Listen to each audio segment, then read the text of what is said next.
Les cours des bêtes vous est présenté par les éditions Griffes Rouges. Attention, ce podcast est narré par un homme au charisme presque divin et aux manières d'une rare distinction. Toutefois, certains propos pourraient heurter les sensibilités. Les récits qui vont suivre contiennent des passages explicites et parfois troublants. Vous en serez avertis. Bonjour et bonjour à vous. Comment ça va? Hi, ça ne change pas beaucoup de ma vie sociale actuelle en fait. Bienvenue sur un nouvel épisode de L'Écho des Bêtes avec Sean Parsons. Le podcast qui a pour sujet les créatures horribles mais ultra passionnantes des diverses légendes ou différents folklores qui parcourent notre tout petit monde. Aujourd'hui les enfants, il s'agit d'un épisode que les fétichistes de tentacules vont se régaler puisqu'on va parler du Kraken. Ben oui, qu'est-ce que vous voulez, il y a du monde qui aime se fesser d'en face avec une chaise pendant l'acte, il y en a qui aiment se faire traiter de vilain nom, et puis il y en a qui aiment voir des écolières japonaises se faire dire par d'énormes appendices munis de ventouses. Mais en fait, un kraken, qu'est-ce que c'est? C'est en fait très simple.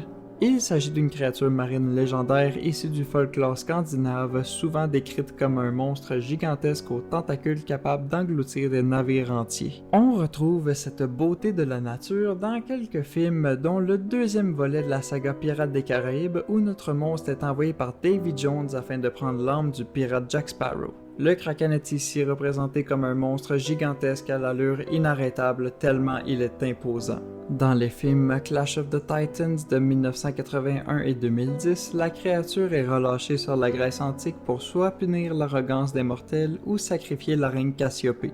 Ouais, c'est là que ça ne marche pas vraiment puisque le Kraken est à la base issu des mythes scandinaves. Monsieur le narrateur. Oui, fidèle spectateur, comment puis-je? Donc si on suit votre logique, ce serait également incohérent d'inclure le Kraken dans Pirates des Caraïbes puisque ça se passe encore plus loin que la Grèce. Tu as parfaitement raison, mais j'aime Pirates des Caraïbes, donc ça passe. Mais ça ne fait aucun sens.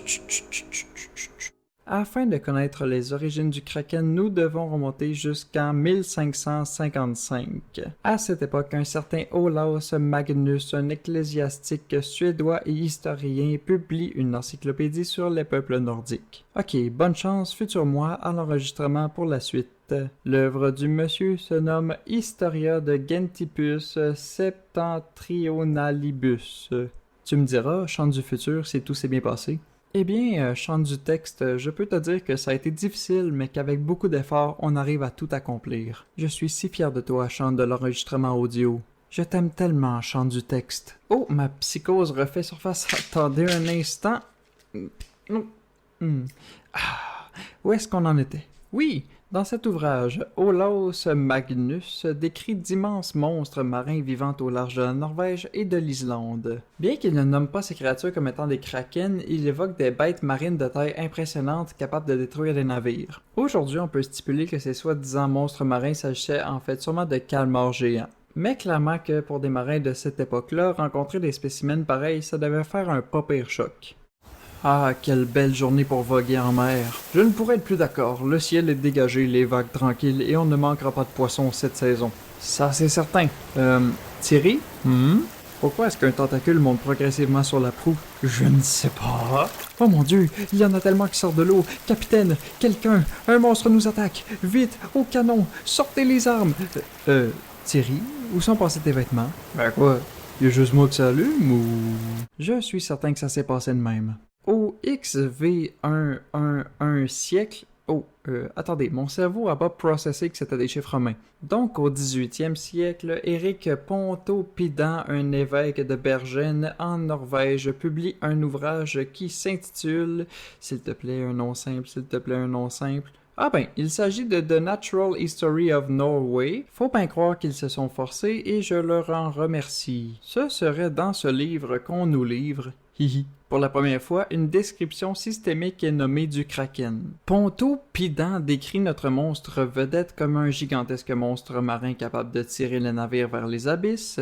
Il précise même que certains marins le confondent avec une île. Je ne sais pas sur quelle substance tu dois être pour confondre une immense créature pleine de tentacules avec une île, mais coudonc. Dans la littérature et la culture en général, la légende du Kraken a été popularisée grâce à des écrits comme 20 000 lieues sous la mer ou Les Travailleurs de la mer de l'auteur Victor Hugo. Bien qu'il ne s'agisse pas directement du kraken, on peut trouver deux lointains cousins dans la mythologie nordique. Leurs noms sont imprononçables.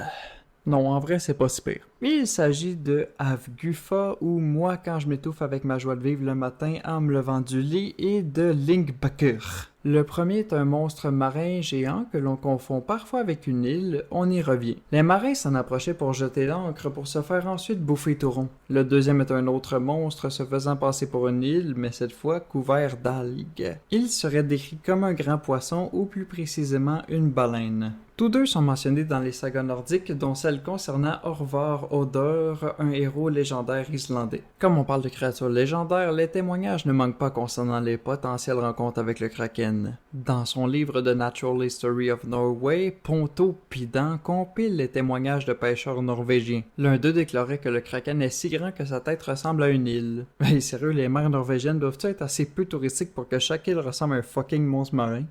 À votre droite, vous pouvez apercevoir l'île Avgufa. Elle a fait 53 morts depuis le début de l'année, je ne sais toujours pas pourquoi elle retourne. À votre gauche se trouve l'île Lyngbakr. Oui, je sais, c'est un nom fancy. À chaque fois qu'un bateau s'en approche, il coule soudainement. On compte plus de 200 disparus depuis le mois dernier. Je savais qu'on aurait dû aller en Italie à la place pour se poser près de la tour de Pise et faire comme si on la redressait comme des petits rigolos. Je sais, chérie, mais cette croisière coûtait moins cher qu'un gelato à Rome. Dans ses écrits, Ponto Pidan rapporte que les pêcheurs évitent les zones où le kraken relâche des bulles de peur qu'il ne remonte. Mais je sais que c'est pas ça qui vous intéresse. Vous, votre trip, c'est le sang et les histoires dark. Ça tombe bien parce que moi aussi ça a de l'air. L'une des figures ayant rendu célèbre le kraken se nomme Pierre Denis de Montfort, ayant vécu au 18e jusqu'au 19e siècle. Il s'agit d'un naturaliste français passionné par les céphalopodes. En gros, des genres de mollusques dont la tête est munie de tentacules, genre des pieuvres, genre poulpe géant, genre kraken. Genre. Monsieur de Montfort aurait affirmé que 10 navires de guerre auraient disparu dans la flotte britannique en 1782. La raison? Des pieuvres géantes. Par contre, on dit également qu'il exagère peut-être, alimentant le mythe du kraken. Un rapport de 1870 provenant du HMS Daedalus prétend que des officiers de la marine britannique affirment avoir vu un énorme animal marin dans l'Atlantique Sud. Bon, c'est sûr que quand, dans ton pays, l'animal le plus impressionnant c'est une grosse vache avec du long poil roux ou des moutons ou des ours à la limite, les jeunes marins devaient être impressionnés par pas mal tout dans l'eau. Hey, regardez-le, capitaine, c'est un monstre dans l'eau, je vous le dis! Jimmy, c'est un brochet, redescends sur le pont immédiatement. Oh, regardez, il y en a un autre juste à côté! Ce n'est qu'une carpe, bon Dieu du ciel, Thierry! Oui, capitaine? Que Jimmy fasse les corvées de tous ses coéquipiers ce soir. Son attitude est des plus déplorables en mer. Très bien, capitaine. Oh, regardez, une grosse pieuvre avec des tentacules! Jimmy, je te jure que... Thierry, où sont vos vêtements? Donc, il ne s'agirait pas vraiment d'un kraken qui fut observé. Cela n'empêche pas que ce rapport serait devenu célèbre parmi les anecdotes maritimes. L'un des événements les plus célèbres qui a concrétisé le passage de légende à fait réel du kraken s'est déroulé en 1873 à Terre-Neuve. Deux pêcheurs de Timble Tickle, appelons-les Steve et Bobby, ont fait la rencontre d'un calmar géant échoué sur la plage. La bête mesure environ 6 mètres de long, sans compter les tentacules, et pesait plus de 200 kg. Je ne sais pas comment vous imaginez à quel point tu dois capoter de voir ça. Cet événement est l'un des premiers cas documentés scientifiquement d'un Architeuthis dux, à savoir un calmar géant. Si bol, les noms vont avoir été compliqués jusqu'à la fin dans cet épisode. Qu'est-ce qu'on a appris aujourd'hui, mes petits sucres d'orge en cœur?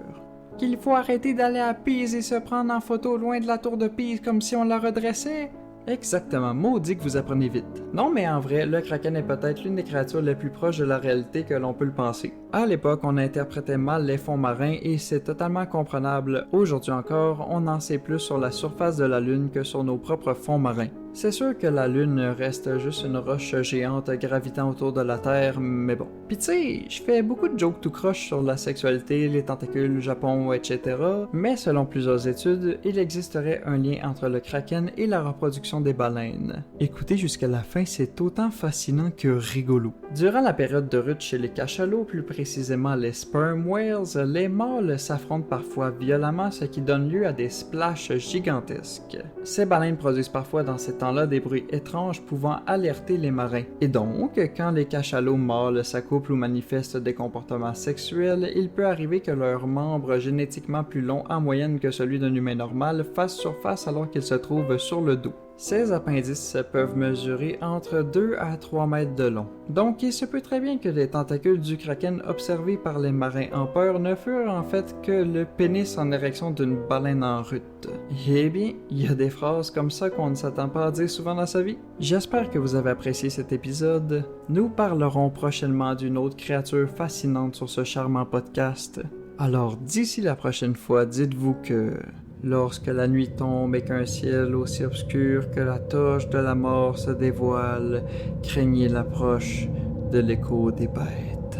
Je me nomme Sean Parsons et on se retrouve une autre fois dans un futur podcast. Vous pouvez retrouver chaque épisode de ce podcast sur vos plateformes préférées ainsi que sur ma page YouTube Sean W. Parsons. N'hésitez pas à y jeter un petit coup d'œil.